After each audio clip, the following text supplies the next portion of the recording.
everyone, and welcome back to my channel.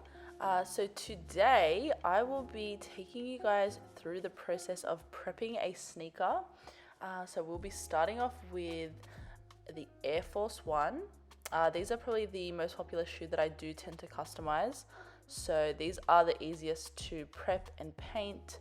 So I'll just be showing you guys what I do to prep these before I start to paint.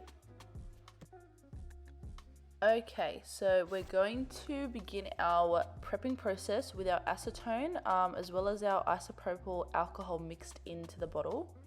We are also going to need our cotton pads as well as our cotton buds.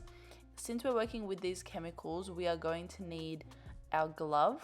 I also didn't mention here, I didn't put it in the frame, but we're also going to need a face mask. Please use one because the acetone and the isopropyl alcohol is super strong. So we are definitely going to need that. So once I've taken the shoes out of the box, I do go ahead and rearrange the laces.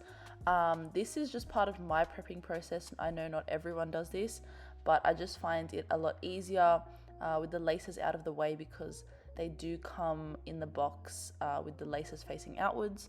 So it just works out a little bit easier. And then I also add in a shoe tree, which I will show you in the next clip. And that just works out a lot easier as well because it tucks the laces in. Then once I've taken out the chunk of paper, I do use these Angelus shoe trees. I will add them in the description below. They are amazing. They just create a little bit more stability with the shoe where the tongue doesn't fall down. So it just gives the shoe a little bit more shape so you're able to paint on it very easily.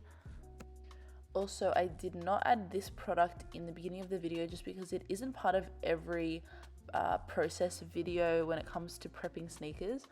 Just with this specific one, we'll be doing this design here. I'll pop it up on the screen. So I'm needing to use a scalpel knife.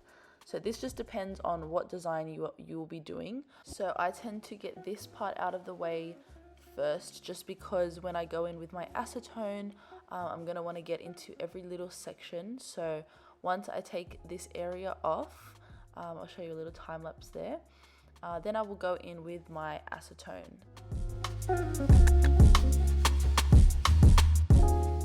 Okay, so now that I have taken the part of the swoosh off that I need, just like in the image I had shown you, I go in with my tweezers and I take out any of the little threads that are still remaining. That will be on the loose little swoosh as well as on the shoe because there's a lot of thread that hangs out. So I just need to get rid of all of that. So we'll do another little time lapse now.